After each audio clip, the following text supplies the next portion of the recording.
Next up on This Week in Law, Stephan Kinsella and Harry Surden join Evan Brown and me. We'll talk about the FCC getting the SOPA treatment, piloting a Nautilus through SCOTUS's patent wonderland. We're going to have some other strange boats, too, and talk about the law's role regarding kids' cruelty on social media. Much more, too, on This Week in Law. Netcasts you love. From people you trust. This is Twit. Bandwidth for This Week in Law is provided by CacheFly at CACHEFLY.com. This is Twill, This Week in Law with Denise Howell and Evan Brown, episode 267, recorded July 18th, 2014. Eleemosynary, my dear Watson. Hi, folks. I'm Denise Howell, and you're joining us for This Week in Law. Thank you so much for joining us. We're thrilled to have you, and we hope you're going to be thrilled to be here. We have an awesome panel for you today. We haven't done too much on the Supreme Court's recent patent decisions, and we're definitely going to get to that today, plus a whole bunch of other great stuff at the intersection of law and technology. And to help us understand it all, we've got Stephan Kinsella joining us once again. You're on the show. Hello, Stephan. Hello, Denise. Glad to be here. Great to have you back. What's going on with you these days? Well, trying to stay out of the Houston heat in the summer, but having a good summer and following all these patent cases and IP developments. It's interesting to watch, but so far everything is going very well. The good thing about being on your show is I save time because I listen to it anyway. So now I can save the podcast for the walk. That's wonderful. Great. We could save you some time and make room for somebody else in your podcast lineup. Also joining us, a return visitor to Twill, is Harry Surden from University of Colorado at Boulder's Law School. Hello, Harry. Hey, Denise. How are you?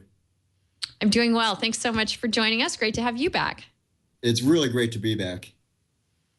So tell us about Boulder in the summertime. Make us all jealous. Boulder in the summer is outstanding. I mean, I can't say enough about it. There's millions of hikes just within the city borders, and it's beautiful. This has been a particularly mild summer, and it's sunny almost every day. So it's quite lovely, I must say. I knew that was going to be the case. Yeah. I was hoping for maybe a random thunderstorm shaking things up for you, but actually, no, we wish you a wonderfully beautiful summer. And also enjoying the lovely summer weather in Chicago, Illinois, is Evan Brown. Hello, Evan. Hi, Denise. Yes, I am thrilled to be here. And, as nice as it would be to be in Boulder, I guess the second best place is to be sitting in front of a computer somewhere else on Twill talking with the three of you. So this ought to be a lot of fun. So it's great to be here. The weather's always good on Twill. That's right. It's always sunny here. Good climate control. All right. Well, let's check out the patent on the patent climate recently in the wake of a couple of important Supreme Court decisions and some other good patent news. So let's go there first.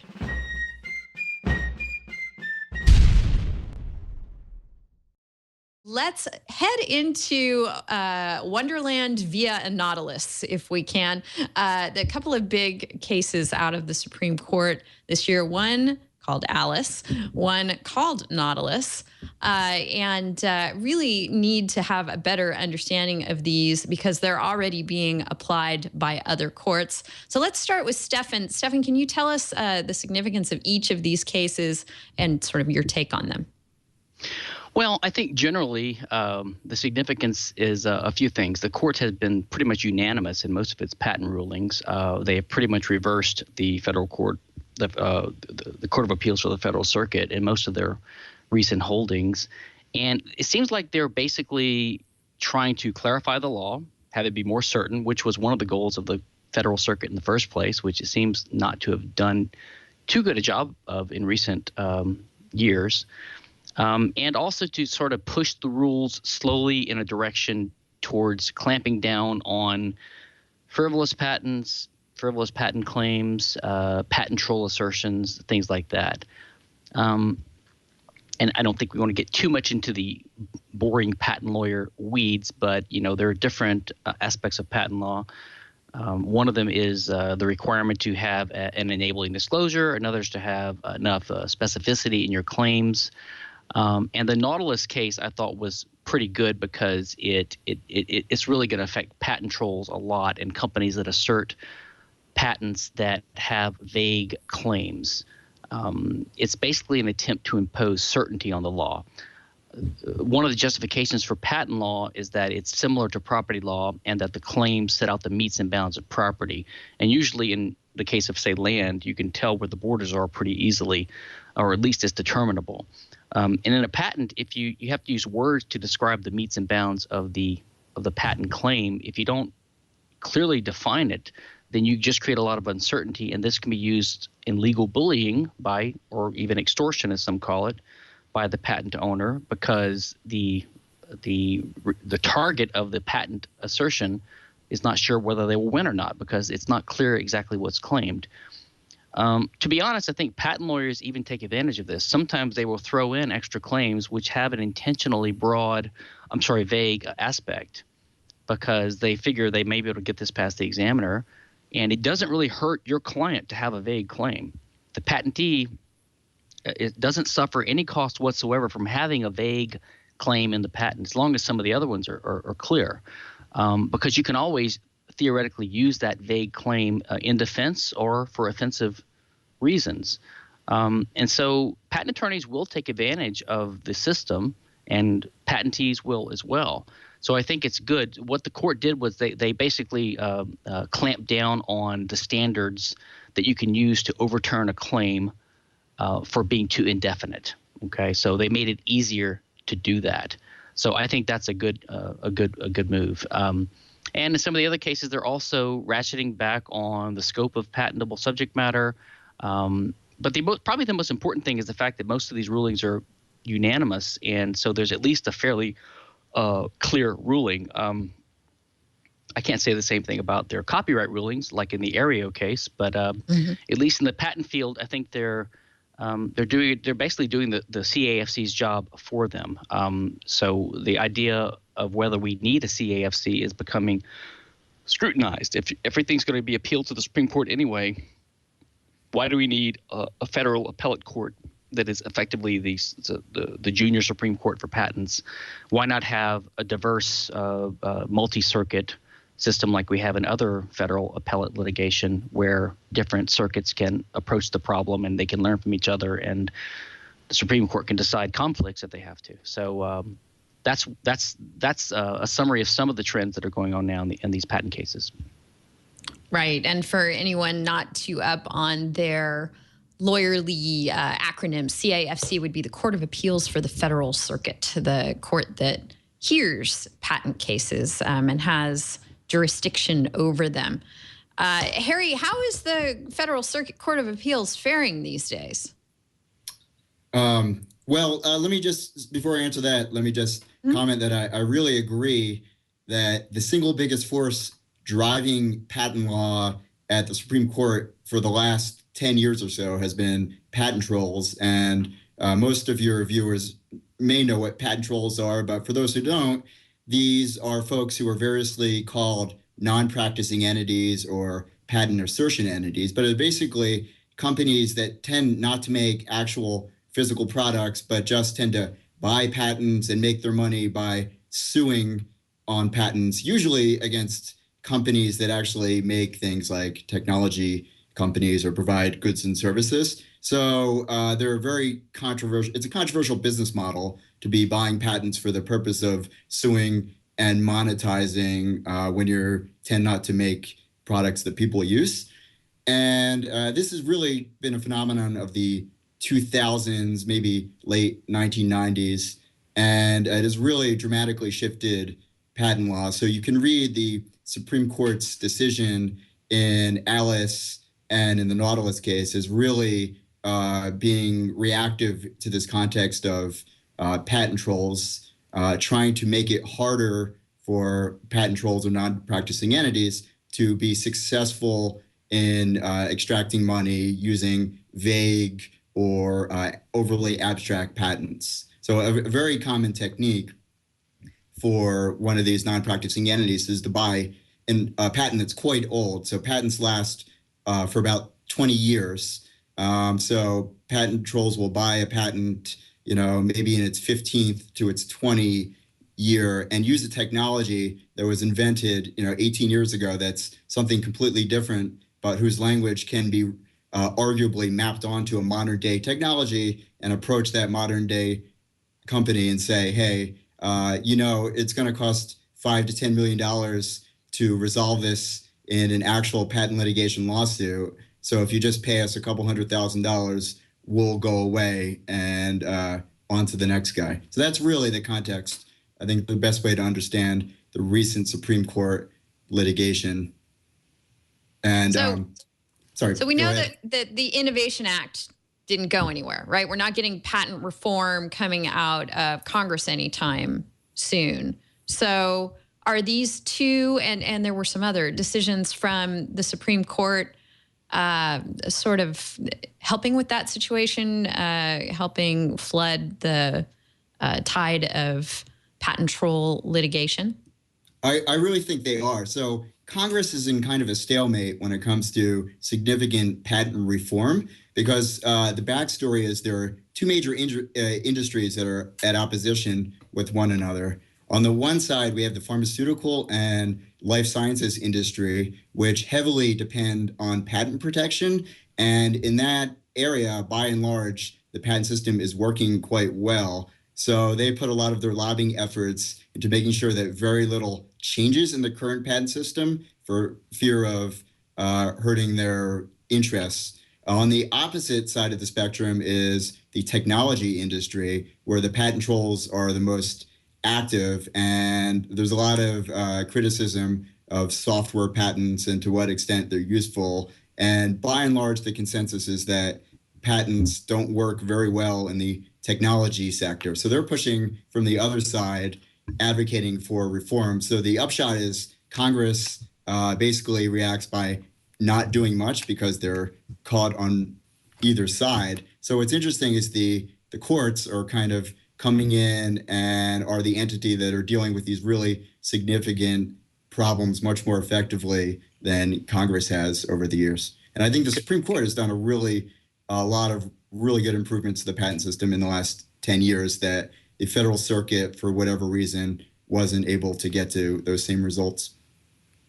Denise, can I add one more thing? Yes, please. We should make clear, I am a patent attorney, but some people may not know watching, I'm one of the world's biggest opponents of the whole patent system. So let me be clear that I want to say something of the patent troll system. The reason I think these are good decisions is because they slightly weaken the patent system in general. But I think that there's really not much wrong with patent trolls per se, given the patent system. They're not the biggest problem at all. And I think this whole issue is a distraction. There is no requirement in the patent law to make or practice an invention to have a patent on it. That's been part of it for 200 years. So the idea of a patent troll is really a non-practicing entity is perfectly permitted within the law. And most companies that make products are, in a sense, patent trolls because a lot of the patents they have in their portfolio don't cover products that they make. The idea is this: if you sue someone for violating one of your patents that might cover one of your products or might not, it's possible that if you're a competitor, you're making similar products, and the target of your patent lawsuit may have in their stack of patents a patent that covers something that you're doing. So they have, it's a fair fight, in other words. So they can assert a counterclaim against you for infringing one of their patents. So the idea that the patent fight is more fair, although the patent attorneys, of course, make tens of millions of dollars off of this process, and usually the companies agree with each other to settle. And when they do that, they shut out smaller competitors and they maintain their cartels and their oligopolies. So the entire patent system, and I would respectfully disagree with Harry. I don't think the patent system works well anywhere, unless you mean that it works well for entrenched business industries and the patent bar. It's basically a huge damper on innovation and a huge cost in the economy, and it totally distorts the structure of research and development. I think patent trolls are actually the least of our problems, because at least the patent troll just wants to take a taste, right? They're like the mafia threatening a guy that runs a shop down the street. They just want a little bit. They don't want to kill the business. They just want to tax it. So it's like a small tax. Whereas your competitor may want to shut you down, right? So Apple, Samsung, all these smartphone patent wars. So in a way, patents held by competitors are a bigger threat than patents held by patent trolls. If I had to choose, I would get rid of regular patents before I got rid of patent trolls. And if I could have a system with only patent trolls, that would probably be less bad than a system where people can patent their actual products and use them to stop competition. Well, Stephan, it sounds like what you're saying is we need Congress to fix this. We need, the courts and businesses are doing what they can based on the laws on the books. We saw Representatives Goodlatte and Eshoo and various others trying to get this patent reform bill through the House and Senate. I think it passed the House. It is not yet taken up by the Senate. So folks are trying not to let it die, but at the moment it's stalled. Do you think, is this going far enough, Stephan, or do we need a heck of a lot more?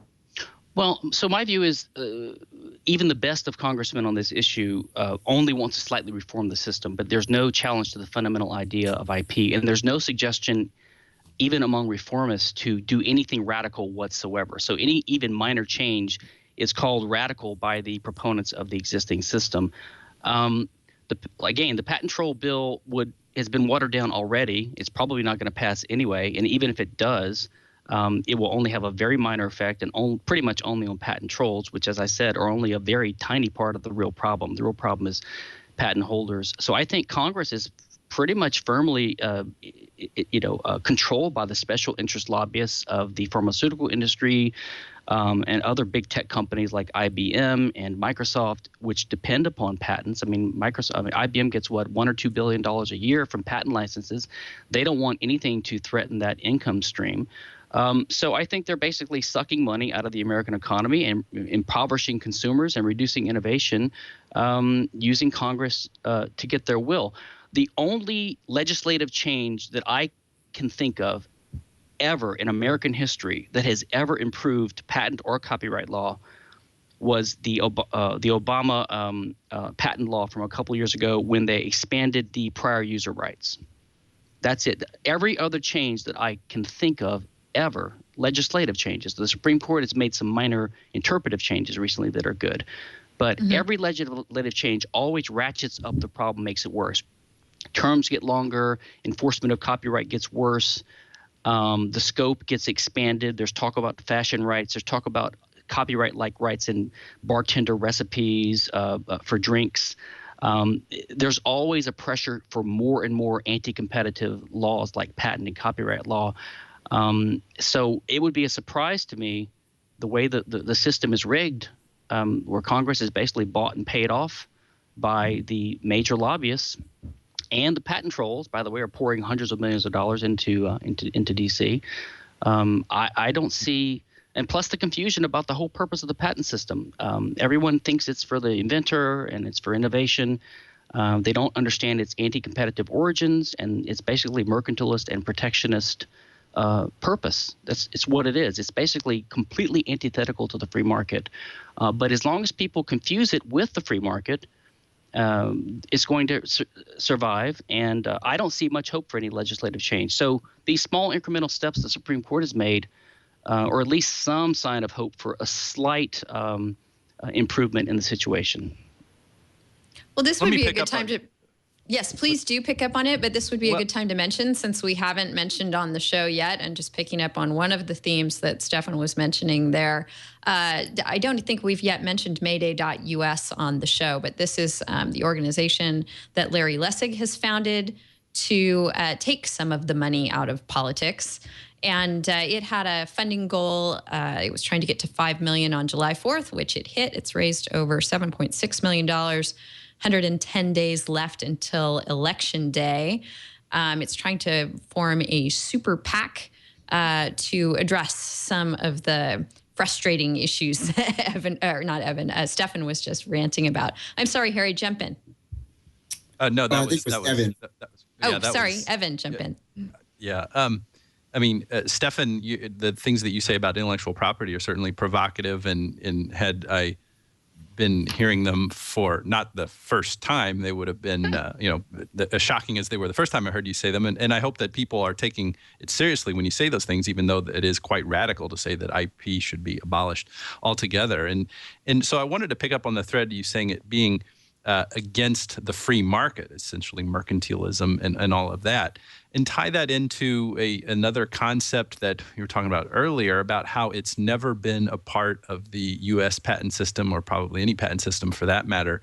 I don't know, but at least I heard from you, it's always been this way in the U.S. patent system, that it's never been a requirement that you actually practice the art. You can hold a patent, but it may be that you just sit and hold it and decide to do whatever, frame it and put it on your wall and enjoy the fact that you are a patent holder, but not engage in commerce.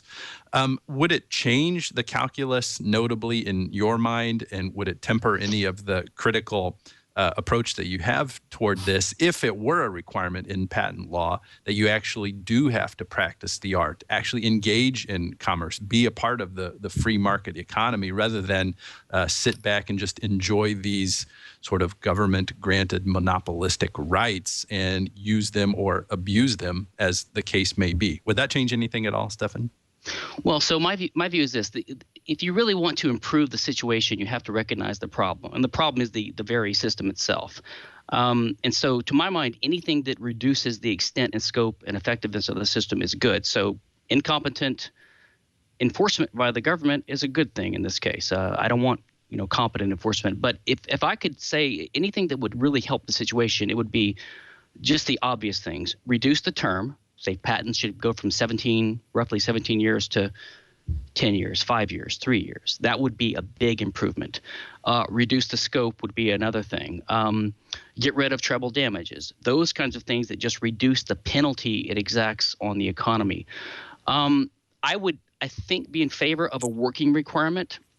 And by the way, so the history of patents is they arose from the practice of, the crown, the monarchs giving monopolies to favored court cronies and others in a certain area to be the only ones who could sell a certain product. Or, I think Sir Francis Drake, one of the first privateers or pirates, was given a letter patent.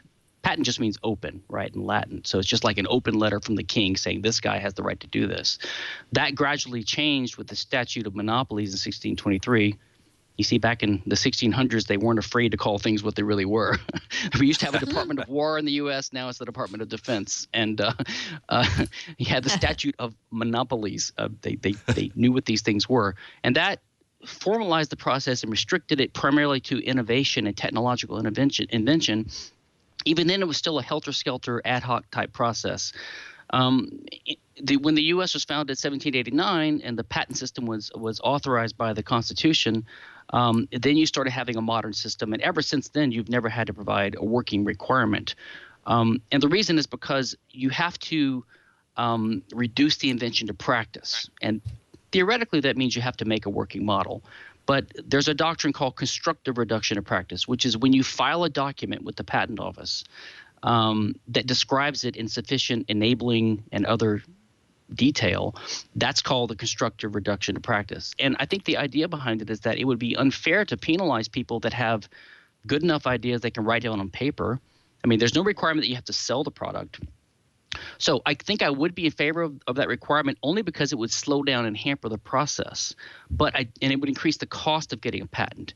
But one drawback of that was I think it would only further skew the process towards the large companies because they would be able to afford to make working models, and smaller inventors would even be less able to do it. So it would only further entrench the cartels and the oligopolies that the patent system helps to prop up right now. So I guess I would be mildly in favor of it, but it would only be a patch, and it might have some unanticipated drawbacks. So, Harry, tell us then what's happened in the wake of Alice and Nautilus. At least one case out of the Federal Circuit has decided that Acacia Research could not, and they are probably the biggest patent troll out there. They're also my neighbor here. I was getting my haircut, within a block of their office yesterday. However, they just got their hat handed to them by the Federal Circuit in a case involving photography. Yeah. So I think that the Alice case is just a third in a string of cases in which the Supreme Court is saying abstract patents are bad. And as I said before, I think what's driving that is the fact that patent trolls have been using a variety of patents with a lot of vague or very abstract words, arguing that their patent covers very general inventions that have been invented before. But I think actually the Alice case is much less significant than the Nautilus case, which was that was the one Stephen talked about, the definiteness case. That actually dramatically changes patent law. So it used to be the case up until the Nautilus case that patent words should be rejected if they're too indefinite. But the Federal Circuit had interpreted indefinite to mean incapable of any definition. And the Supreme Court said that is too low a bar. And in fact, we're going to say indefinite means that if somebody in the art can't understand what it means. But the upshot of that is a whole bunch of words that were previously used by patent trolls to cover inventions that they really didn't invent. There's now another arrow in the quiver of the courts to say, hey, this is too indefinite, this word is too vague, this patent is invalid. So I think that's going to have a really significant effect. The courts previous to that, under the Federal Circuit's ruling, really had their hands tied, and even in the face of very ambiguous or vague words, couldn't do much in the way of invalidating them. Now they have a lot more ability in the wake of the Nautilus decision. The Alice decision, I think, was really nothing new following the Supreme Court's recent decisions in Bilski and Prometheus, where they basically said, if you have an invention and it's too abstract, then that's not patentable if you claim it that way. So I think not much has changed there, although it does, again, give the courts a little more ammunition in kind of invalidating these very vague patents. One thing I wanted just to point out to Stephen's point is your readers or your viewers might not know that there's kind of a division between two kinds of non-practicing entities, maybe what some would call the bad non-practicing entities, which are the patent trolls. And these are the companies whose business model is based upon buying patents and monetizing them. And I only say bad in quotes because some people, as Stephen said, just see it as really the symptom of the patent system, not really the disease. And I do actually agree with that to some extent, that practicing entities are not morally better or worse. But I just want to point out that there's this other category of non-practicing entities, which are universities. So universities do a lot of basic research, and by and large, when they get patents, they don't practice their patented inventions in the sense that, MIT or Stanford don't have a factory where they're making the things. By and large, they license out their patented inventions. So they too are non-practicing entities. So I think the biggest opposition against a requirement to practice your invention would be that it would be to hurt universities, who are some of the biggest engines of research and development in the United States. And I think the universities, particularly the University of Wisconsin and some other universities, have been very actively opposing some of these reforms, including the requirement to practice your invention. Yeah, that's an interesting point. They don't come up a lot in the discussion.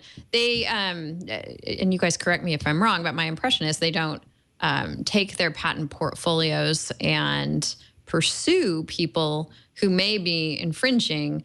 That's not the university business model. As you said, Harry, it's more about licensing to people who come to them. Do you know of any universities who are out there aggressively enforcing their patents in litigation? The University of Wisconsin is notable for being very aggressive in some of its life sciences portfolio. But I think by and large, you're right. The universities are not out there aggressively, pursuing their patent portfolio. So let's get back to the. I thought there was a recent couple of cases. MIT or Stanford have extracted like about $1 billion in a couple of cases, and those are clearly backed by the threat of litigation. So they are classic trolls, and a lot of their patents are sold to patent trolls and become used by patent trolls. So the universities are exactly the same as part of the problem as the patent troll problem, I believe. Got it. And certainly universities are all about protecting their income streams wherever they may originate. They have to, obviously, to keep going. But we shouldn't think of them as somehow above enforcing their patents. Doesn't that seem pretty unfortunate? Doesn't it seem unfortunate if the universities are doing too much along those lines? Because aren't there opportunities? And I just sort of know the contours of this. I would turn it over to Harry or Stephan. There's the Bayh-Dole Act, right? That gives a real incentive for federal funding of university projects, right? Am I even pointing in the right direction with all this stuff? The point being that there could be this problem of there actually being taxpayer subsidized research and development going on, and if it's used in an irresponsible way by a university, it seems doubly bad. Is there anything to that, or am I just sort of mixing up two things and missing something here? I think you're generally right in that. So you're right about the act. That is the correct act, which allows the university to share in the benefits of federally funded research. I think there definitely is a concern with a conflict of interest to some degree in what's good for society and what's good for the universities. Stanford is famous for having a very large patent portfolio and income stream based upon patents. And many large research universities, University of Colorado included, actively encourage their researchers to get patents and are increasingly becoming dependent on patent licensing fees and revenue. So I think it's something to think about, at least, if there's some conflict of interest among universities. I would agree, too. They are getting taxpayer dollars, even if it's state taxpayer dollars, and even if Bayh-Dole doesn't come into effect. And, the whole purpose of the university is to expand knowledge and to share knowledge. And the original alleged purpose of the Patent Act is not to stimulate innovation, but to encourage disclosure of information that would otherwise be kept trade secret, right? And so for universities whose mission is to promote human knowledge, to be using patents and the threat of patents to stop, say, the best solution to be used in a given research project, to threaten to do that with litigation, I think is contrary to the whole educational or eleemosynary purpose of a university in the first place. So I do think there's a conflict.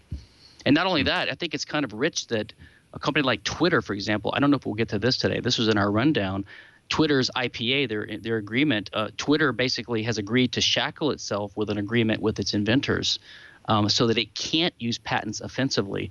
It's pretty sad that a private for-profit company like that has a more progressive, pro-technology, pro-sharing, pro-learning policy than most universities do. You would think that that's one way you could appeal to professors and researchers by saying, we're not going to use your patents offensively.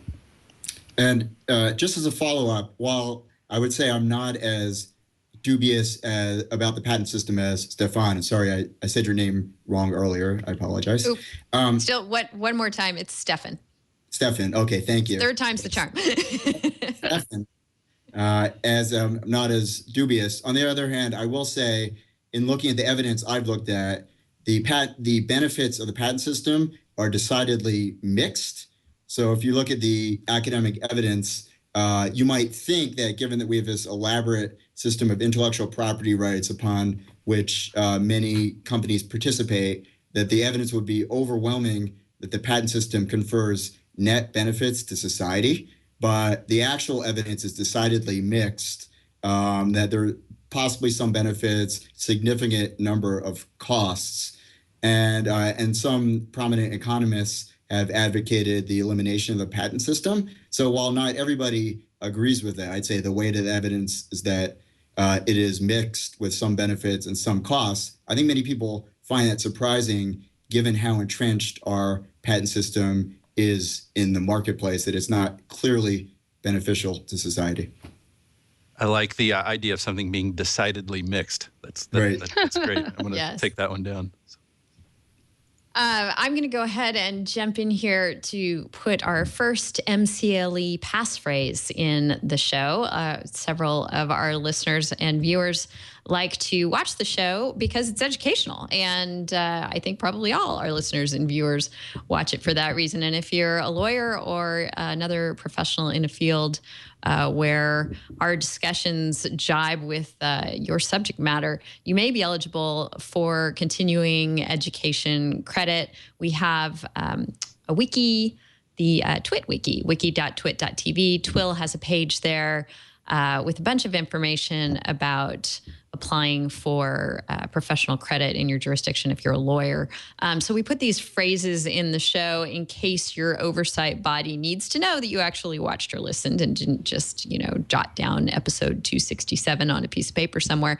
I would love to make Eleemosynary our first word, but I think I'm going to go with my, because I don't think people are going to be able to spell it. I don't know if they need to spell it, but it's an awesome word.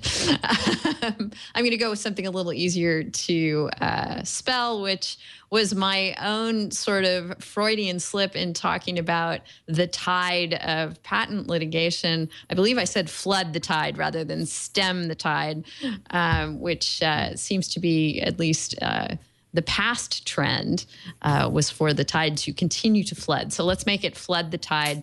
And let's talk next about Alice and Nautilus and Highmark and various other decisions out of the Supreme Court this last term, and whether they are stemming the tide or not. Really, this all comes down to the federal circuit, Harry, and whether the Supreme Court has now given it significant, sufficient guidance and guidelines on how to handle these cases. Yeah, I agree with that. I think and in particular, I'd focus on the lower district courts, which are the courts that patent infringement lawsuits are filed. So they take their marching orders about patent law from the federal circuit, who in turn takes their marching orders from the Supreme Court. So I think the federal district courts, the trial courts who see these patent infringement cases, now have a lot more tools to deal with patent trolls or frivolous litigation. Thanks to the Supreme Court, they're more able to award fees, attorney's fees against in frivolous cases. They're more able to invalidate poor quality patents. So one of the biggest problems that involving patent trolls, as I mentioned, are, for instance, the use of old patents that covered technologies that were, invented 18 years ago that have nothing to do with technologies today. So a really infamous example that's going on right now is somebody who has a patent on sending audio tapes through the mail is claiming that patent covers podcasts, and something that was not even thought about back in the mid 1990s when this invention came about, and is going around suing a lot of purveyors of podcasts, saying, hey, if you read my words very abstractly, you can see that I've actually claimed podcasts. So I actually invented podcasts. And everyone knows that, the inventor of this patent did not actually invent podcasts. It's just that the language can be used to cover an after arising later technology. And in many cases under the federal circuit's earlier case law, the district courts, trial courts had their hands tied in dealing with patents like this because they didn't have a lot of tools to deal with it. But now the Supreme Court increasingly is giving them more tools, more discretion to deal with somewhat frivolous cases like this. Right. Thank you so much for mentioning the podcast patent. It's certainly one that we've covered in the past and have been watching the litigation grind on close to Stephan's neck of the woods in the Eastern District of Texas. Stephan, do you think that these recent Supreme Court decisions will impact that case? I do, and I agree with Harry. I think another one we didn't mention, which was another big one, was the Limelight case, right, which had to do with inducing infringement, which is similar to a doctrine in copyright law. And what's a little bit interesting to me about this case is how the court made the right decision, I think, legally, whereas they made the wrong decision in the Aereo case. In both cases, you have someone who you could accuse of taking advantage of a loophole in the law, the patent law, the copyright law, and yet in one case it's okay, in the other it's not. And in the induced infringement case, the idea is that to infringe a patent, you have to one corporate person or natural person has to perform every step listed in a method patent, or has to make, use, or sell every element of an apparatus patent claim. So one person has to do everything claimed in the patent claims to be a direct infringer. And then inducing infringement can only come after that. You could be guilty of inducing infringement if there's first direct infringement by some person. And in this case, they held, I think quite properly, based upon the statute and case law up to this time, that if one company does A, B, and C, and the patent claim has A, B, C, and D in it, let's say, and then the customer of the company does D, then there's no one person performing all four steps. And therefore, the company can't be held liable under induced infringement because there's no direct infringement. So I think that's a good result, actually, and that will give companies the ability to design their internet services and products around this by making sure the customer has to do the final step or something like that if there's a patent that's threatening this method. So that's a loophole. That's a way of getting around the law by complying with the law, which is a good thing, which is what the law wants to direct people to do.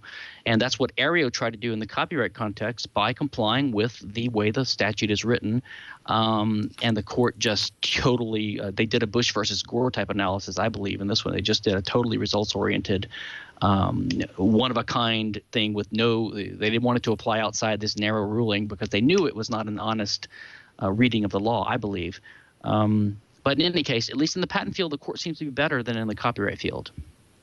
And let me just weigh in a little bit on the Federal Circuit. So I might be the only person in America to slightly defend the Federal Circuit, and I actually disagree with a lot of their decisions, but here's how I'll defend them. The issues in front of them are very hard, and there's no obvious clear answer one way or the other for the vast majority of cases. So the Federal Circuit is kind of muddling their way through. Patent practitioners disagree on the outcomes of these issues. Patent attorneys disagree. Patent professors disagree. So every time you see a 9-0 decision from the Supreme Court overruling the Federal Circuit, which is pretty common, the Supreme Court makes it seem like the Federal Circuit got it obviously wrong and the Supreme Court got it obviously right. But I just want to say, in my belief, that's not necessarily the case. I think a lot of these issues are tricky and could have come out either way. And while I have tended to agree with the outcome of the Supreme Court over the Federal Circuit on some of these issues, they were by no means clear-cut, easy answers that the Federal Circuit was obviously getting wrong for the most part. Can I make a little comment on that? I actually agree with everything you said there. Let me just say that my view as a libertarian, to wave my libertarian flag, is that the reason for that is that this is not objective law that they're interpreting. This is just rules written down by a bunch of bureaucrats called legislators that has nothing whatsoever to do with justice. So in a way, I agree with the crits, the critical legal studies movement, that law, if you interpret it as statutory law, is by and large not objective. It's got nothing to do with justice. It's not aimed at justice. The judge's job in these cases is not to try to get the right result. Their job is simply to interpret words that were cobbled together by a bureaucratic process by a bunch of people writing words that are not always consistent with each other and that don't have objective borders, and they're not anchored in justice and property rights. So I don't blame the judges on either court for getting it wrong. I don't think there's even a right answer. All we can really do in some cases is hope for consistency, hope for certainty, and hope for the right result that comports with justice, even if the statute is not aimed at that. So the reason I like what the Supreme Court's done is it happens to be in the right direction. But I wouldn't fault the other judges for having a tough time interpreting these totally non-objective, almost arbitrary statute, legislated words, which have ambiguous meanings. Under the Americans with Disabilities Act, what is a reasonable accommodation? What is obviousness really? What is statutory subject matter really? What is fair use under the Copyright Act? I don't think anyone really knows, because there's no answer, because they're just words written on paper as an outcome of the political process when people that write it are subjected to influences by special interest groups. Well, there is a lot to unpack there. Evan, being our philosophical touchstone for the show, anything you want to add before we move on to some market reactions to the patent system? Sure. Well, I would hate to stand in the way of getting into the compelling discussion about market reactions in the patent system. But, just to touch on the idea that you were saying there, Stephan, about it not being related to justice, I mean, that seems... at best, I can just say, I guess I'd say that that's intriguing, because I whenever you start talking about, critical theorists, this seems like such a difficult place to be in, because it seems like it's just going to quickly break down, because all a critical theorist has to do is just say, well, here's the status quo. I'm going to go against that, and I'm just going to say that it is meaninglessness, and how can you argue against that? It really has to sort of be the end game. Then once you say that whatever is written is meaningless and there's no objectivity to it, or what have you, I would tend to think that, yes, statutory law may have been cobbled together by bureaucrats that we call legislators, and that is what it is. But does that necessarily mean, though, that it has no ability to at least point toward or tend toward justice? Maybe I'm being way too Thomistic, thinking of natural law, something trying to permeate through, statutes that are promulgated here is sort of tending towards some objective, real justice. And I guess I would want to take that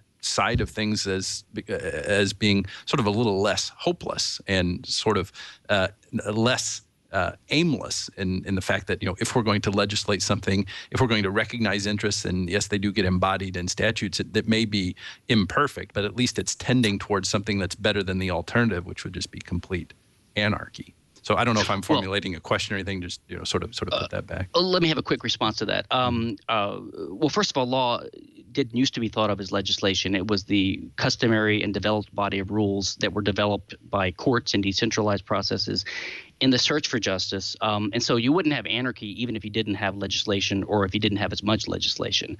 And there may be tendencies for legislation to tend towards some just results just because of the democratic process and our values in society. And furthermore, I do believe that the legislators know that judges think of themselves as doing justice, and so they factor that in, and judges will try to do justice when they can. But the ultimate problem is that judges' job when there's a statute at issue, their job is simply not to do justice. Their job is to interpret the words of the statute, which is, it's a difference between a common law situation where the job of the judge is to try to find a fair, equitable, or just result in a particular case, given the developed body of rules of justice in the law. So it's just a problem of the way law is made by statute that I think causes these judges. I'm defending the judges in a sense. I'm saying that you can't blame them for not knowing how to interpret words that were written intentionally vaguely sometimes in order to reach a political compromise. I mean, side A and side B may think the word means something different, but they do that anyway just to get it passed. And then the judges have to decide. And if the judges decide, quote, wrongly or, quote, rightly, I don't know if you can really blame them in every case. I'm not saying law is never objective and the statutes are never objective, and there's not a better reading of some statutes. But quite often, the borders become much fuzzier and vaguer and more ambiguous than customary and decentralized law would be. Right. We saw, and you mentioned the Aereo case, Stephan, how the statutory law and considerations helped drive what you characterized as a results-driven decision when the court delved into the legislative history and pulled out comments around various portions of the Copyright Act to justify its outcome. But we are getting highly theoretical here. I'm feeling like I'm back in law school in some sort of constitutional law or a critical legal studies class. So I'm going to divert us back to our rundown just a bit here to the question we were talking about earlier with Twitter and its intellectual property stance toward developers, where it's tying its own hands as far as patent enforcement goes. We talked just a few shows ago about Tesla doing something similar. So I wanted to go around and get all of your respective takes on this kind of approach, whether this is something where companies are simply playing to a market sentiment, or do you think that there's a bottom line interest being served here? Do you think there are higher ideals being served here? And can we expect to see more of this kind of hands-off, we have patents but are not going to enforce our rights approach? What do you think, Harry? So I think this is an interesting development. I think it's a mix of marketing and idealism and actually good business sense. So I think it goes a little bit back to the divide I created earlier between industries and technology, with IBM sort of being one of the notable exceptions. Most technology companies seem to be more harmed by the patent system than they're helped. So consequently, they tend to be opposed to patents. They tend to be targeted a lot by patent trolls and have them used against them much more than they derive benefit. But I think there is some idealism. So I used to be a software engineer, and there is sort of a current running through the software engineering community that is deliberately anti-intellectual property and anti-patent for various reasons that we can talk about. And I think some of this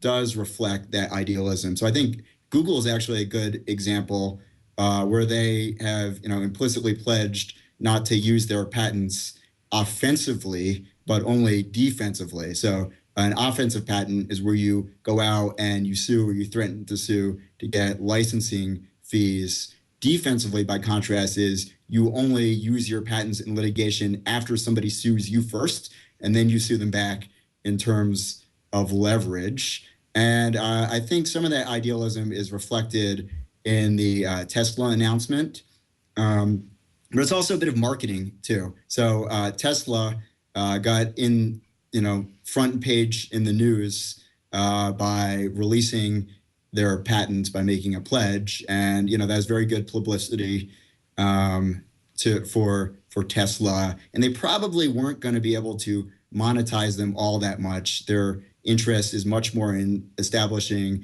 an electric car ecosystem. So I think it's hard to disentangle all these different threads. What do you think, Stephan? I agree with all that. I think it is a mixture of idealism and marketing, which I think is a good thing. They're both good things. I think that they're recognizing that they need a thriving industry of electric cars. They need competitors. It's good for them. It's good for their workers. It's good to have workers that you can hire that know they can change jobs and go to a competitor, because then you can get more talented workers in the first place. So they're sort of dimly recognizing the problem with the patent system. And I think more and more companies are sort of doing this thing, like Google, although Google made this pledge, and yet Google has offensively asserted trademarks, I believe. And they, of course, acquired Motorola Mobility, which had ongoing offensive patents against some other companies, and they have not quashed those patent suits, I believe. So Motorola's hands are not completely snow white, even in this area, which gets to the other problem I had a little bit with at first with the announcement by Tesla, which I admire and I like. It's a little bit confused in some of its reasoning, but the big problem I have with it is the question about enforceability, which some of your rundown links pointed to, and which the Twitter deal aims to solve with this agreement. You had a paper that was interesting too, which I read through, the SSRN paper about the enforceability of these sort of promises. Ultimately, I'm concerned that these are not enforceable agreements. There's not an agreement. There's no terms that you could even read that are really clear. They could be changed at any time unilaterally by the company.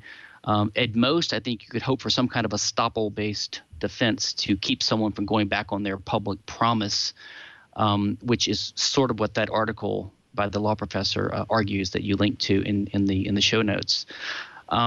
I'm also concerned about Creative Commons for similar reasons. I may be a big user of Creative Commons and one of his biggest promoters and supporters, but I may have a mental gap because I have not seen a convincing analysis that any Creative Commons license is really enforceable. There's no consideration.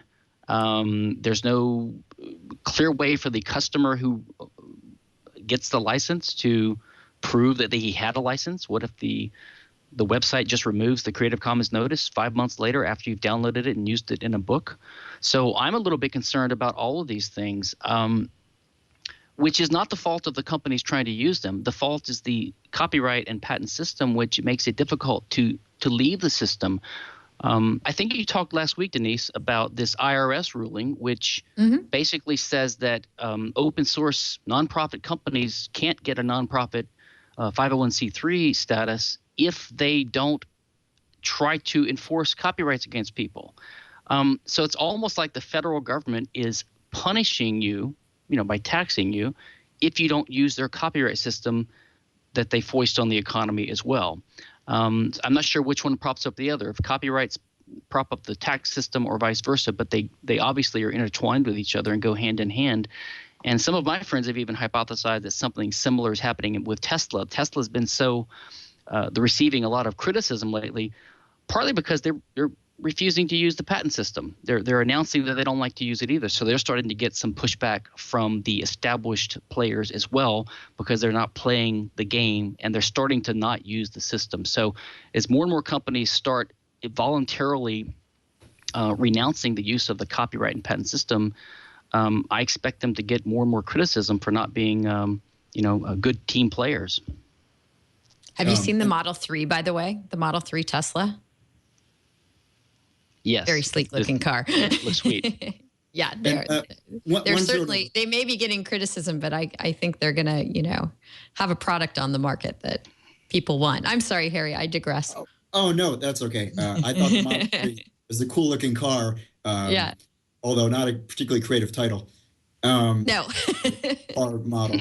But one thing I'll say is, almost no legal decisions are with zero risk. So it's always on a spectrum, between high risk and low risk. So while I agree that it's quite true that you would have to depend on the good graces of some future judge not to allow people who have pledged not to enforce their patents to stop them from later enforcing them, I think, your risk, is on the lower end of things as compared to the status quo. So it's definitely not an ironclad, risk-free scenario, but few things in law are. Okay, well, let's consider one, and whether it is or not, this LotNet arrangement that has been in the news this week. What it is a series of agreements, I would guess. I'm not sure how, they're formalizing things, but it's a group of companies getting together. Right now it has Canon, Dropbox, Google, Asana, SAP, and Newegg. And I think others can join if they want. You can find it at, let's see, what's its website? Lotnet.com. And the idea behind it is that all of these companies are agreeing that should they ever sell their patents, should they ever divest themselves of all their patents, they will license all the other LotNet members to use those patents. So they cannot ever be sued by a patent troll. This, if it's contractual, would seem to be enforceable, right, Stephan? I think it is enforceable, and that's what's good about it. What's interesting about it is this is another one of several sort of patent pooling or patent defense league type arrangements that I've seen popping up in the last few years. It seems to be aimed at patent trolls primarily, with an interesting strategy. The main problem with patent trolls is that you can't countersue them because they're not making any product that you might have a patent to cover. So you're pretty much defenseless when a patent troll attacks you. And so the problem with these patent defense leagues is that they're useful against competitors sometimes, but they're not useful against patent trolls because even if you have 10,000 or 100,000 patents in a pool you could draw upon to use defensively, it doesn't do any good to use a patent defensively against trolls. It seems to me like what LOTNET is trying to do is they're trying to disarm the trolls ahead of time by basically putting a poison pill basically in all the existing patents that are out there so that in 5 or 10 years when these patents start coming up for sale as startups go bankrupt and need to sell their patents, that they won't be able to be bought and used by trolls. So what they're trying to do is basically take the thorns off the rose ahead of time. And I think it's a valiant effort, but I'm afraid that it can only have so much effect. You're only going to get a certain percentage of the entire existing number of live patents in the U.S. that are bound up under such an agreement. Even if you got 50%, there might be another 2 million live inventions out there, live patents out there that could be used by trolls. So it could reduce the risk somewhat, and I admire the effort, and I think we're going to see more attempts like this. Well, LOT, the LOT part of LOTNET, stands for License on Transfer. As of today, according to their website, they have 7 members, but I could certainly see this being an attractive kind of thing a startup might want to join to try and protect itself against patent troll lawsuits down the road. What do you think, Harry? I really agree with what was just said. I think it's a valiant effort, but it really is, a finger in the dam. So, 500,000 plus patents get issued every year. Any one of those might be bought by a troll down the road. And I think agreements like this are probably going to only cover a very small percentage of them. On the other hand, very large companies recently that have either failed or have gone belly up, for instance, Nortel Networks and Polaroid and large companies of the past have had their patents sold off. So if you can get a bunch of really large players, it might have some impact. But I still think it's sort of, just the finger in the dam, given how many, there was something estimated, 2 million live patents plus at any given time. So this will only cover a small percentage of them. But I like the idea theoretically. Let me say one more thing about this, if it's okay. I think that the value of this could be more against patent competitors than patent trolls, because this could have a network effect where people start joining this in an industry to get the right to use the patents in the pool defensively, like in patent defense leagues, against people in their industry. And as I believe that patent competitors, that is competitors in an industry with patents, are a bigger threat than patent trolls. I think this is actually more promising than it would seem to be, given that it only could have so much of an effect on patent trolls. So I would expect and hope that these things could snowball and take effect in different industries. I'm a little bit worried that the FTC is going to start saying this is anti-competitive if these companies that are competitors pool their patents with each other just for defensive reasons. So they're trying to get rid of an anti-competitive monopoly the government is forcing them to get to defend themselves, and that might be called anti-competitive. So you have the interplay of antitrust and patent law in a bad way, I'm afraid. But there's some potential here in that respect, I think. I think my head just exploded. We've got the government in your scenario saying you're taking monopoly tactics to get out of our monopoly law. It's pretty funny. All right, Evan, what do you think about LOTNET? Well, it's interesting because it lends itself to so many useful metaphors, cutting off the thorns from the rose ahead of time, finger in the dam, poison pill. I mean, those are all very apt, and I guess we're want to do that when we're confronted with novel situations, novel approaches like this. And of course, I agree with what Stephan and Harry say here about it being of limited utility so long as there are only a few participants in that, which is not to say that it wouldn't work if it were much larger and a larger set of companies and patent holders that were involved in it here. I think if you actually read the license agreement itself, excuse me, the license agreement that actually gives structure and gives structure to how it actually works. It's really interesting how it works here, because you've got this license that is granted to all the other members of the community, but that license doesn't take effect until immediately prior to the transfer actually happening. So it's sort of like this weird thing that happens. And so we start to think of well, where does this actually happen? When does it particularly happen? But if one of the members transfers the patent outside of the network, outside of the membership here, that license is granted, I guess, presumably that moment before the actual assignment is made. So if you start thinking about it too literally, that gets sort of wacky to think about. But of course, it has to happen that way because it's not a present license. You're not allowing all of your competitors to use the patent right as soon as you become a member. But then, of course, after it's been transferred, you no longer would have the ability to grant the license. So it has to be that way. But it's just sort of a wacky, novel thing to think about how it's actually done. And the license agreement seems to be really well written and it's certainly interesting reading. Right. Isn't there something in estates and trust law that was about a springing, I don't know, I'm trying to remember back to estates and trusts on the bar, but something that sprang into life on a contingency. Yeah. And I remember those being not enforceable. So I don't know. I don't trust me on this. I am decades away from the bar exam at this point, and springing arrangements are not fresh in my mind. Let's move on to, before we leave U.S. patent law and its various legislative and judicial aspects, let's check in with the Patent Office, which had a nominee to head it, Phil Johnson, who has now been withdrawn. I guess the Obama administration took a lot of flack for nominating Phil Johnson. He's someone who was in-house with Johnson & Johnson and known as someone who was a very strong proponent of strong patents and patent rights.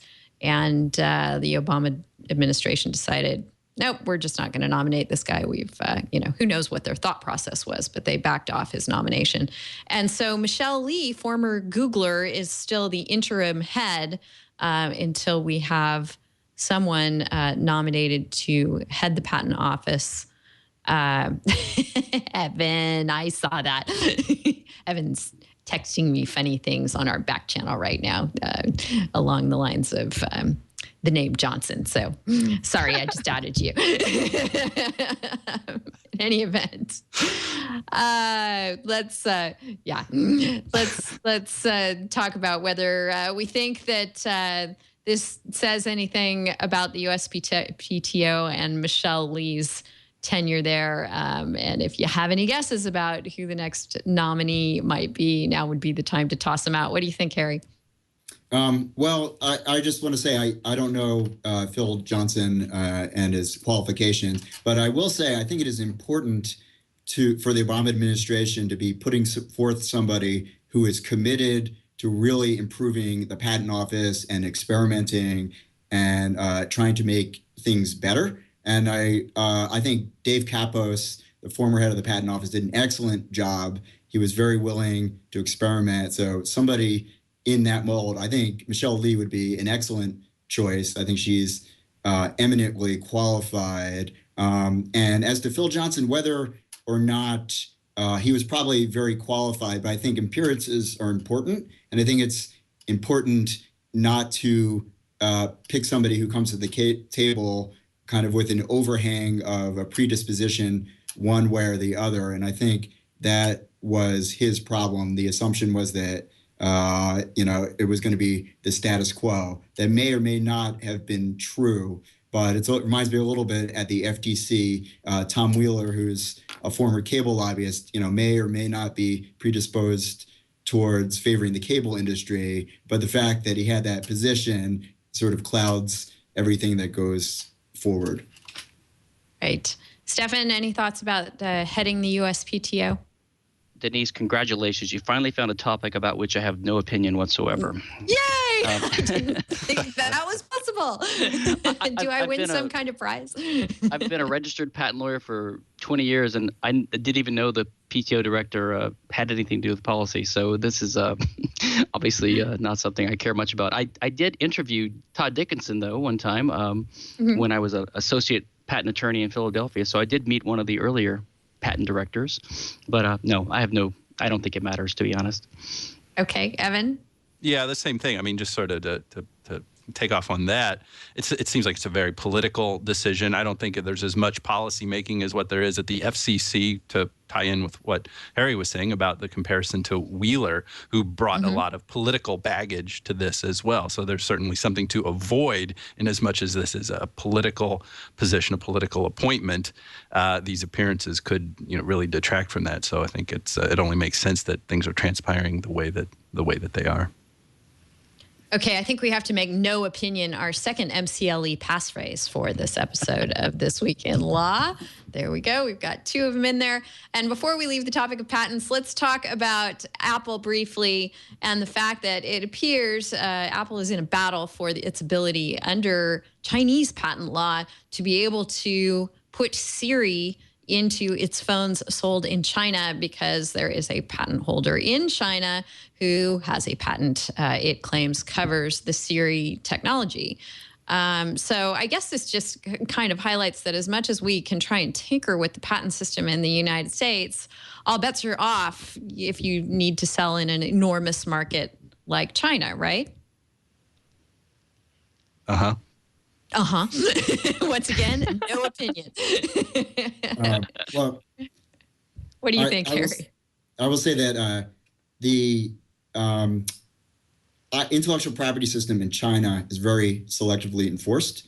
So I'm very skeptical that, to the extent there was a really objective basis behind this, because there's actually, on the one hand, quite rampant intellectual property law violations that happen, but then occasionally, the law in China steps in, and often it's, favoring a Chinese company. Now, I guess the same could be said to some degree in the United States, but I think the system in China is much less developed as compared to the United States overall. Got it. Stephan, anything to add to this? I think I put on my blog a while back, there's a Chinese proverb about copying something is a beautiful thing or something like that. So they kind of have this ancient tradition, which I think is good. Right. No, Mountain not a lot of villages comments. and such. Yeah, something like that.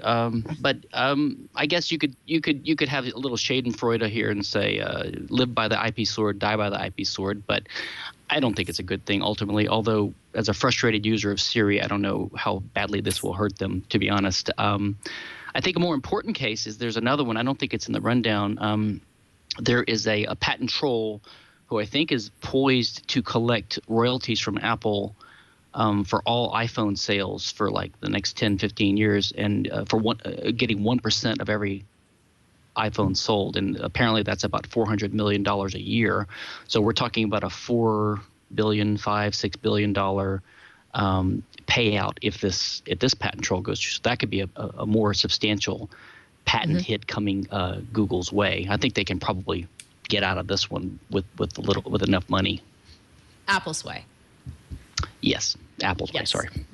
All right. Well, we've been talking about Aereo and its aftermath. Let's look at a bit of its aftermath over in the area of entertainment law.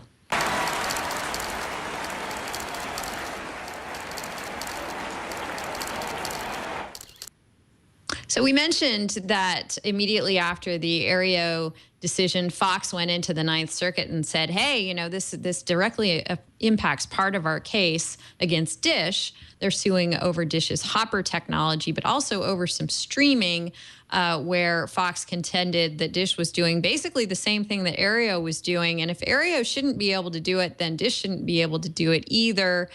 And what happened here is they went in asking for an injunction against Dish for this kind of streaming, and the court said no injunction. So all that means is the court decided, first of all, that, oops, I just got some feedback there, decided that Aereo was narrowly decided, at least it took the Supreme Court's admonition to heart in that regard, and said, look, we're not going to start granting injunctions based on this. You're going to have a trial over whether or not this streaming service is the same thing as Aereo. So any thoughts on this, Harry?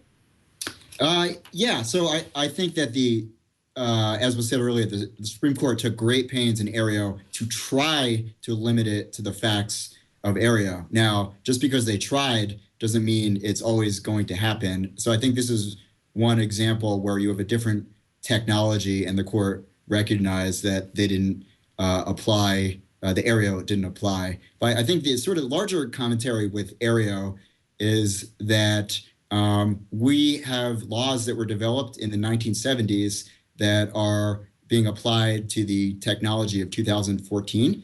And that is a major problem. So I don't think there was actually a clear outcome one way or another on the Aereo case for this very reason, because, back in the 1970s, an antenna was a several foot thing that attached to a CRT TV. Fast forward 40 years, and antennas, are a fifth the size of a dime, and you have 100 of them attached to a computer card, broadcasting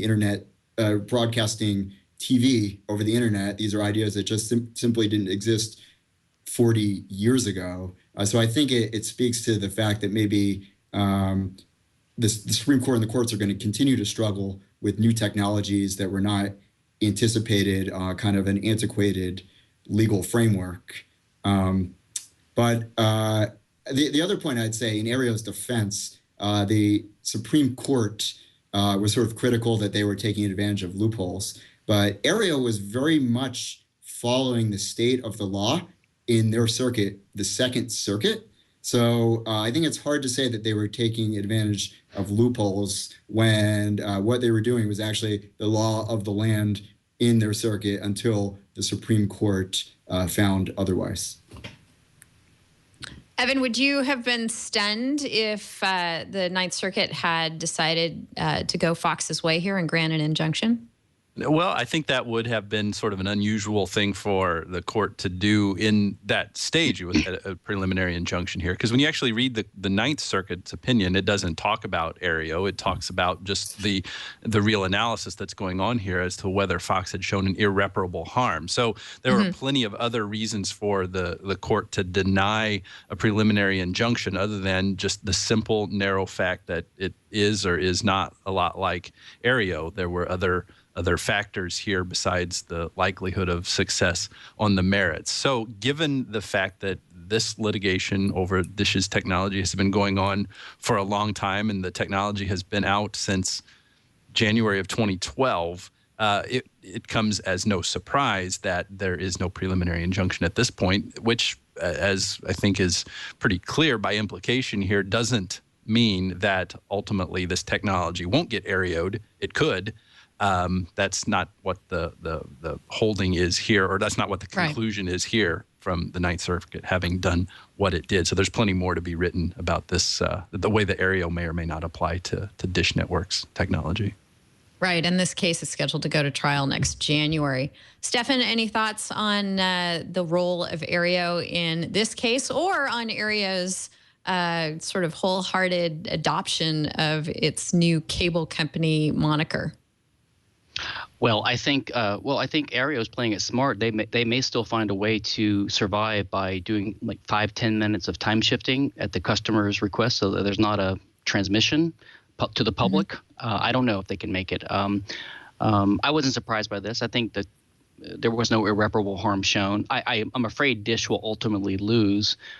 There are some differences between Dish and Aereo, but according to the Supreme Court's new test, they look a little bit like Aereo, although the word Dish doesn't sound like Aereo. So I don't know if that would make a new difference in the new way the Supreme Court thinks about things. But I'm afraid they're going to be imperiled in what they're doing. But maybe Aereo will find another way to get out of this with the time shifting idea. Aereo is also trying to reclassify itself somewhat unsuccessfully as a cable service as a way to survive. Right, and I mentioned that a second ago. What do you think, Harry? Is that going to fly? I'm a little dubious about whether they'll be able to do it, but I think they're going to give it their best effort. All right. Well, we will stay tuned to the Fox case coming up in January, and we'll certainly watch what happens with Aereo as they continue to try to have a business. Right now, I want to switch over to a story having to do with the social web.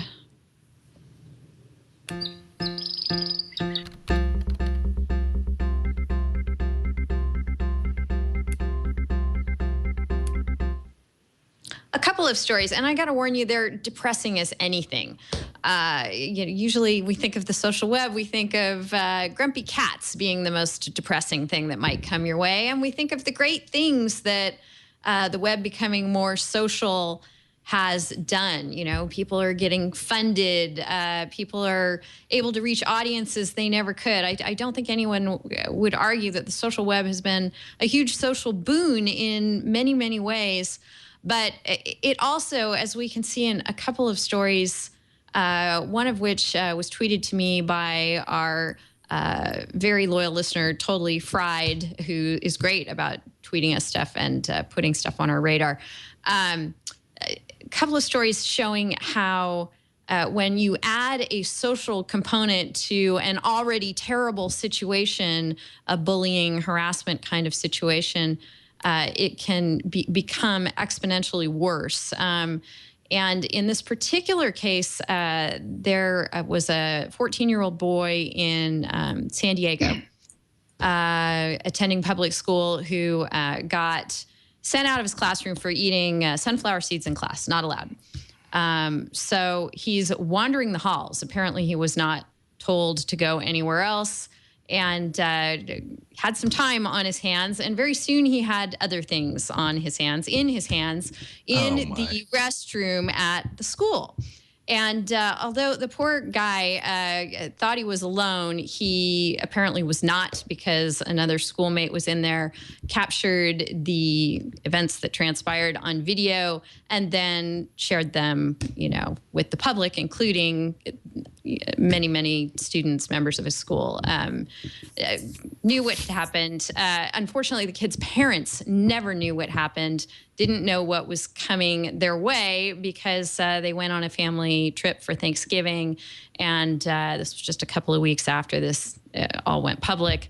And the poor guy killed himself, and left a suicide note saying how he just couldn't handle school, and it had all spun out of control. So the parents are now, in this horrific situation. Obviously, the poor kid, what a terrible place to find yourself in as a child. As a mom, this story just breaks my heart.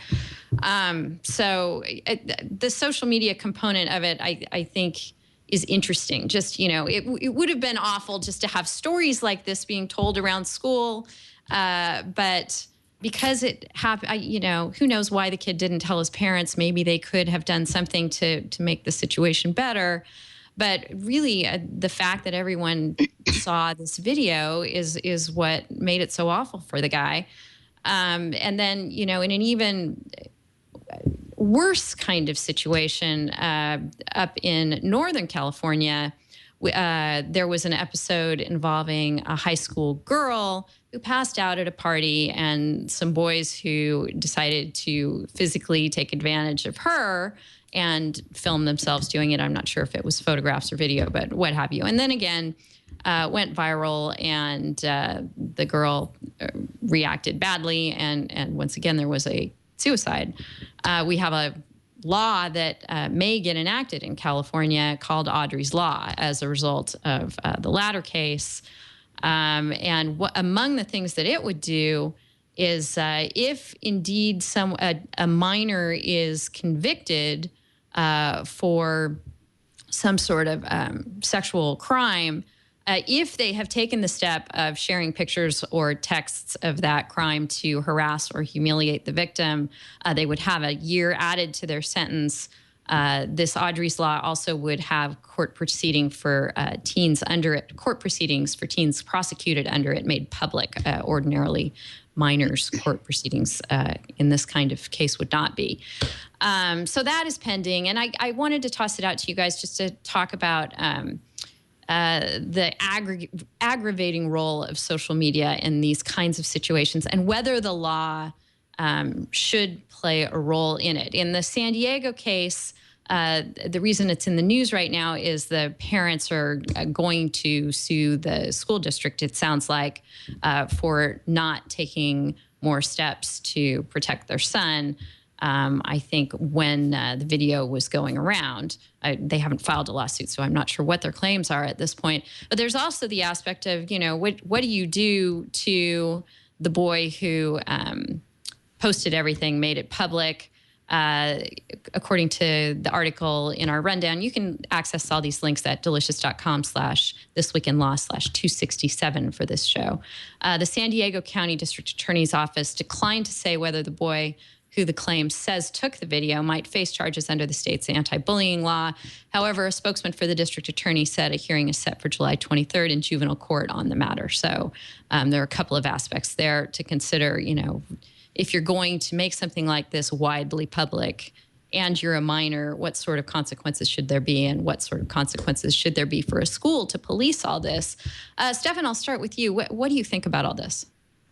Well, it's obviously horrible. Both cases are horrible. In the first case, the boy case, it's hard to find an actual tort that should be recognized under law. It's obviously a reprehensible act. I guess you could pin it on some kind of trespass. There was a use of property in violation of the implicit contract of the owner, which is the school district, not to use property in a certain way. So you could probably find a type of trespass that was done by the guy that videoed it.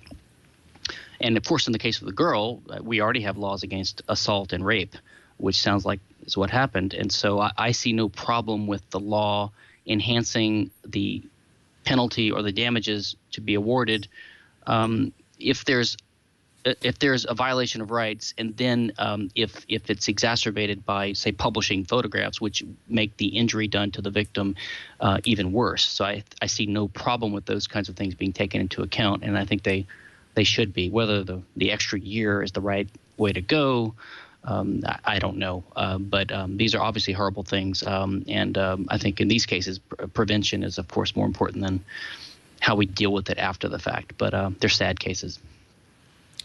Yeah, I'm really hoping that schools in the aftermath of these kinds of events will, hopefully they already are, but even more so, spending a lot of time with kids discussing social media and its responsible use. Evan, what do you think about penalizing people who take something embarrassing or horrific and make it public?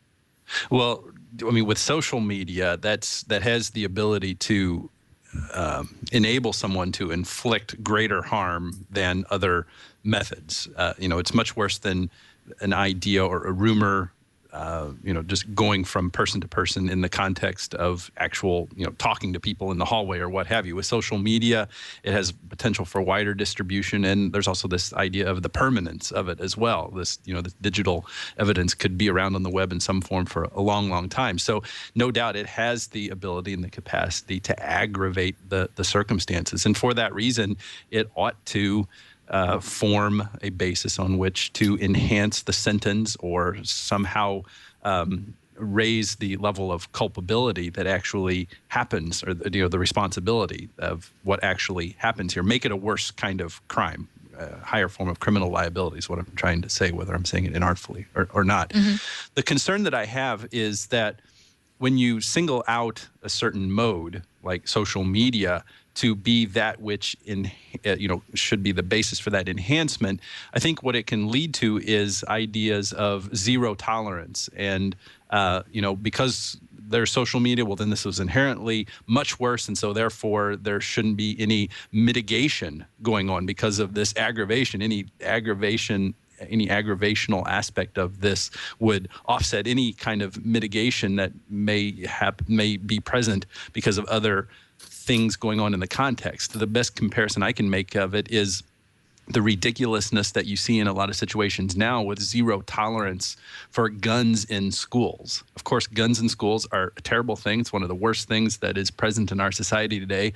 But, there are these stories of like 7-year-old kids getting expelled from school because they, formed their fingers in the shape of a gun like this and pointed it at another student. That's ridiculous. That's dumb. That doesn't address the concern and the aggravation that comes from having carried an actual gun to school and murdered classmates and all of that stuff. So what I guess I'm really trying to articulate here is, yes, the social media aspect of this can indeed be aggravating. The law ought to do that, but we've got to be really careful to do it in a way that doesn't lead to absurd results merely because there is a social media component to it. It's got to be a pretty broad analysis, and there's got to be an evaluation of the entire circumstance before you start adding years onto kids' sentences just because they happen to have tweeted about it.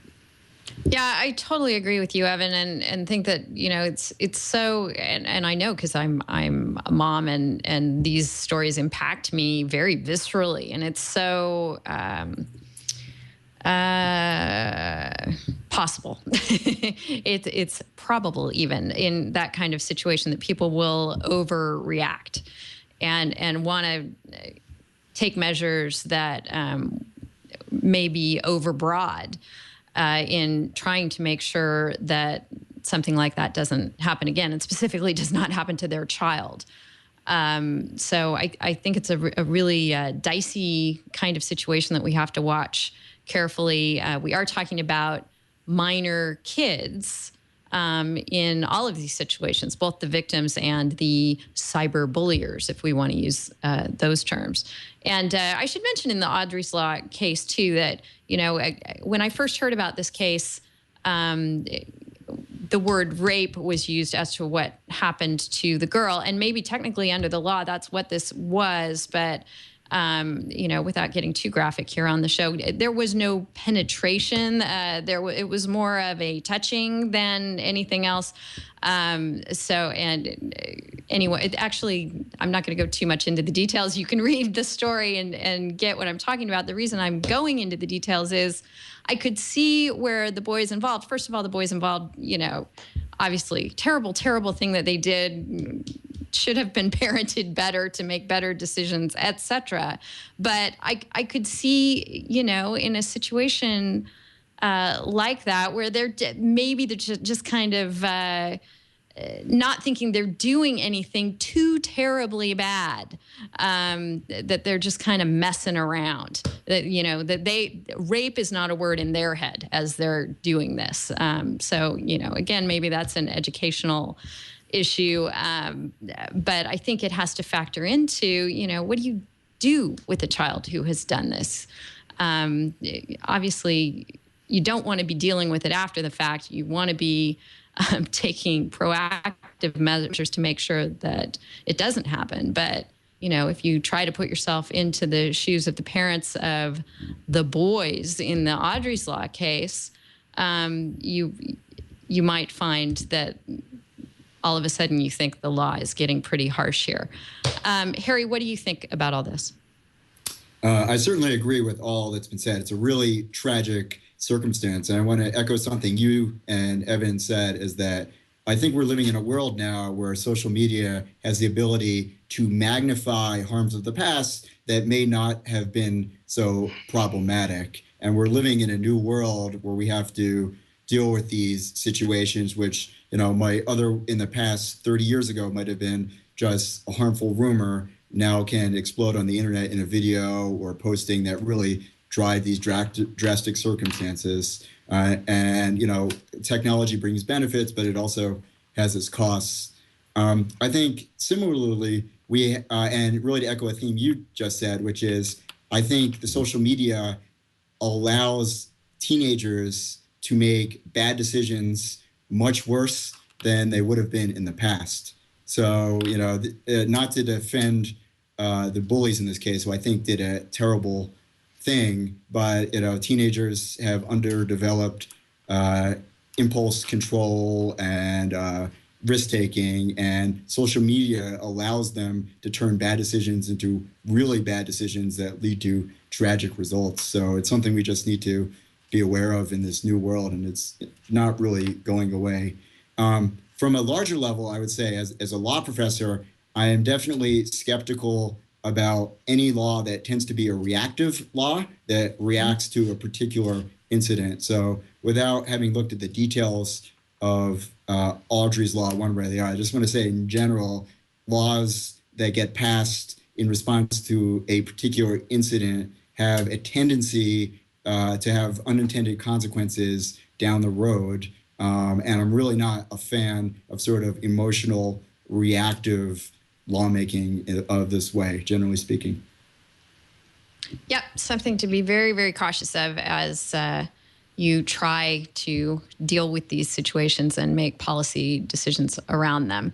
Let's lighten things up substantially, maybe jarringly, let's go to our resource of the week too. So first, so it's not too jarring.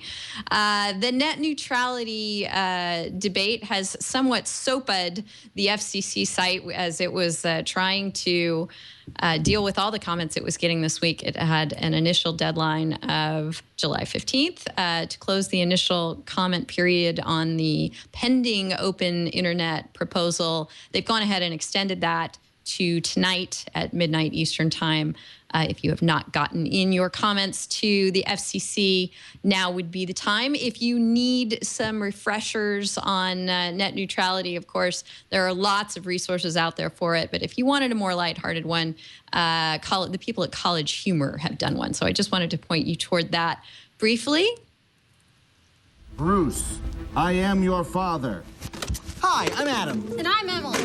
We make funny videos on the internet. But soon, we might not be able to. That's because net neutrality is in jeopardy. Net neutrality is the principle that says that ISPs, these can't discriminate between different types of traffic. That means that whether you're a bedroom music producer, a couple with an amateur porn site, or just someone with a great startup idea. It's like Dropbox for your food. Great idea. Hope it works out. We'll end on Dropbox for your food. It goes on for quite some time, going through obviously one side of the net neutrality debate.